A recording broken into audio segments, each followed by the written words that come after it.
Hi friends, welcome to my channel. ఇవాళ వీడియోలో పాలకూర పూరీలు గోధుమ పిండితో అండ్ కర్రీ చూపిస్తున్నాను. మీకు చాలా సింపుల్గా చేసుకోవచ్చు. ఇప్పుడైతే దీన్ని తయారు చేసుకునే విధానం చూడండి. ముందుగా ఒక పెద్ద కట్ట పాలకూర తీసుకోండి. శుభ్రంగా కడిగి పెట్టుకున్న తర్వాత దీన్ని కట్ చేసుకొని మిక్సీ జార్లో వేసుకొని పేస్ట్ చేసుకోవాలి. ఇందులో 2 పచ్చిమిర్చి కూడా వేసుకోండి. మిక్సీ జార్లో వేసుకున్న తర్వాత ఇందులో కొంచెం పుదీనా కొత్తిమీర వేసుకొని కొంచెం నీళ్ళు వేసుకొని పేస్ట్లా చేసుకోండి. నీళ్ళు ఎక్కువగా వేయొద్దు, జస్ట్ కొంచెం వేసుకొని మెత్తగా గ్రైండ్ చేసుకోండి.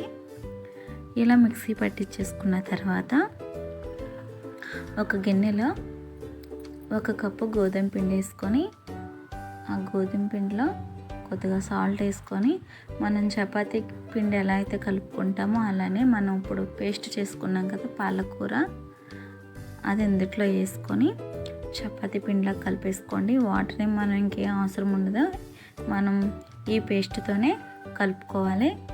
జస్ట్ మీకు పిండి గట్టిగా అనిపిస్తే కనుక కొంచెం వేసుకోండి నీళ్ళు, అంతే. ఇలా కలుపుకున్న తర్వాత ఒక 1/2 అవర్ పక్కన పెట్టేసుకోండి. కొంతమంది పిల్లలు ఆకుకూర తినరు కదా, ఇలా ట్రై చేసి చూడండి, హెల్త్కి చాలా మంచిది. ఇప్పుడు కర్రీ చూద్దాము. 2 క్యారెట్లు, 1 టమాటా, 1 ఉల్లిపాయ, 1 పచ్చిమిర్చి, 1 పెద్ద సైజు ఆలు ఇలా కట్ చేసుకోండి. కొద్దిగా పచ్చి బఠానీ ఇవి కట్ చేసేసుకున్న తర్వాత స్టవ్ ఆన్ చేసుకొని గిన్నె పెట్టుకొని 2 టేబుల్ స్పూన్ల ఆయిల్ వేసుకొని ఆయిల్ హీట్ అయిన తర్వాత ఇందులో ఉల్లిపాయ పచ్చిమిర్చి వేసుకోవాలి. ఉల్లిపాయలు లైట్గా ఫ్రై అయితే సరిపోతాయి. ఇలా లైట్గా ఫ్రై అయిపోయిన తర్వాత ఇందులో కట్ చేసుకున్న ఆలు, క్యారెట్, టమాటా, పచ్చి బఠానీ కూడా వేసుకొని ఒకసారి కలుపుకొని మూత పెట్టేసుకొని బాగా మగ్గనివ్వాలి.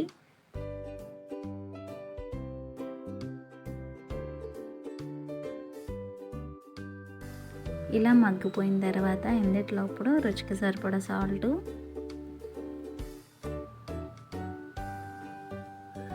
2 స్పూన్ల కారం, 1/2 టీ స్పూన్ పసుపు ఇవన్నీ వేసిన తర్వాత మొత్తం కలిసేలాగా కలుపుకొని చిన్న గ్లాస్ నీళ్ళు వేసుకోండి. ఇందులో మూత పెట్టేసి ఉడకనివ్వాలి. మూత పెట్టేసిన తర్వాత ఒక గిన్నెలో 3 స్పూన్స్ శనగపిండి వేసుకోండి. వేసుకున్న తర్వాత అందులో కొద్దిగా సాల్ట్ వేసుకోండి. సాల్ట్ వేసుకున్న తర్వాత కొంచెం నీళ్ళు వేసుకొని ఉండలు లేకుండా కలిపి పక్కన పెట్టుకోండి. ఇలా కలిపేసుకున్న తర్వాత ఇప్పుడు కూర చూద్దాము. ఈ బంగాళాదుంప ఉడికిందో లేదో చూసుకొని ఉడికిన తర్వాత ఇందులో మనం కలిపి పెట్టుకున్నాం కదా శనగపిండి నీళ్ళు ఇందులో వేసేసుకోవాలి. శనగపిండి నీళ్ళు వేసిన వెంటనే మనకి ఈ కూర అనేది దగ్గరకు అయిపోతుంది. కలుపుతూ ఉండండి. ఒక 2 నిమిషాలు అలా ఉంచేసి 2 నిమిషాల తర్వాత మనం కలుపుతూనే ఉండాలి. స్టవ్ ఆపేసుకోండి. ఇది పల్చగా ఉన్నప్పుడే స్టవ్ అనేది ఆపేసుకోండి. చల్లారిన తర్వాత కొంచెం దగ్గరకు అవుతుంది, అంతే. బాగా దగ్గరకు అయిన తర్వాత స్టవ్ ఆపేస్తే కనుక మనకి చల్లారిన తర్వాత ఇంకా దగ్గరకు అయిపోతుంది. ముందే స్టవ్ ఆపేసుకోండి.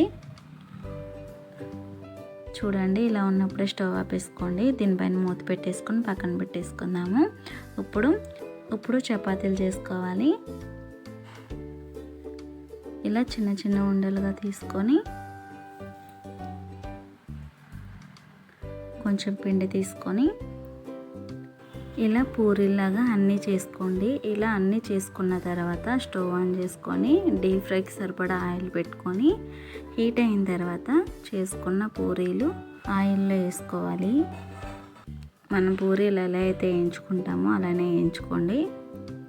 ఒకవైపు ఫ్రై అయిపోయిన తర్వాత రెండో వైపుకి తిప్పుకొని డీప్ ఫ్రై చేసుకోండి. ఇలానే ఒకదాని తర్వాత ఒకటి అన్నీ చేసుకోండి. అంతేనండి, చాలా ఈజీగా పాలకూర పూరీలు చేసుకోవచ్చు. మీరు కూడా తప్పకుండా ట్రై చేయండి. ఒకవేళ మీ పిల్లలు కనుక ఆకుకూరలు తినకపోతే ఇలా చేసి చూడండి. అలానే మీకు ఈ వీడియో నచ్చితే కనుక తప్పకుండా లైక్ చేయండి, మీ ఫ్రెండ్స్కి షేర్ చేయండి. మరిన్ని వీడియోస్ కోసం మన ఛానల్ని సబ్స్క్రైబ్ చేసుకోండి. మీరు కూడా తప్పకుండా ట్రై చేసి మీకు ఎలా వచ్చింది అనేది నాతో షేర్ చేసుకోండి. Okay friends, thank you for watching.